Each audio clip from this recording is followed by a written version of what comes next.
কৃষক বন্ধু প্রকল্প। কৃষক বন্ধু প্রকল্পে খারিফ কিস্তিটা কবে দেবে, এই অপেক্ষায় ছিলেন কৃষকরা।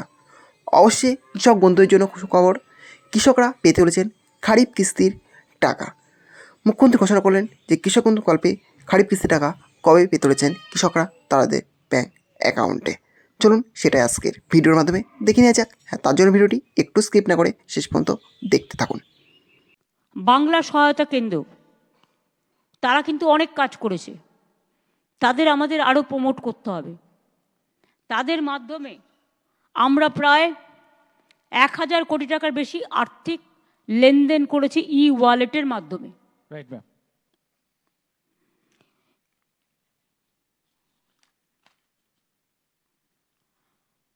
স্বাস্থ্য তো অনেক হয়েছে, নতুন করে বলার কিছু নেই। রাজ্যে পুকুর কাটা হয়েছে 4,13,000, কিন্তু অনেকে করে কি একটুখানি কেটে দিয়ে চলে যায়। যত গভীর করবেন পুকুর কাটাটা, তত কিন্তু আরও বেশি করে জলটা ওই পুকুরে গিয়ে ভরবে। আমি আস্তে আস্তে দেখছিলাম, আমি গঙ্গার ধারে থাকি, আদি গঙ্গার ধারে ছোটোবেলা থেকেই, যে পুকুর, গঙ্গা, বড় গঙ্গা সব টুপটুপ করছে, মানে জল রাখার আর জায়গা নেই। এবারে যা বৃষ্টি হচ্ছে, এই বৃষ্টি এতদিন কোনোদিন হয়নি, প্রচণ্ড বেগে বৃষ্টি হচ্ছে। এবং সেক্ষেত্রে কোথাও যদি গোড়ালিও জলে ভিজে যাচ্ছে, সেখানে শুয়ে শুয়ে নাটক হচ্ছে। আর নিজেদের রাজ্যে 10 দিন ধরে জল নামে না, সেদিকে কোনো ভ্রুক্ষেপ নেই। তো বোঝাই যাচ্ছে নাটকটা কিভাবে হচ্ছে। প্রকৃতি আমাদের কারো হাতে নেই।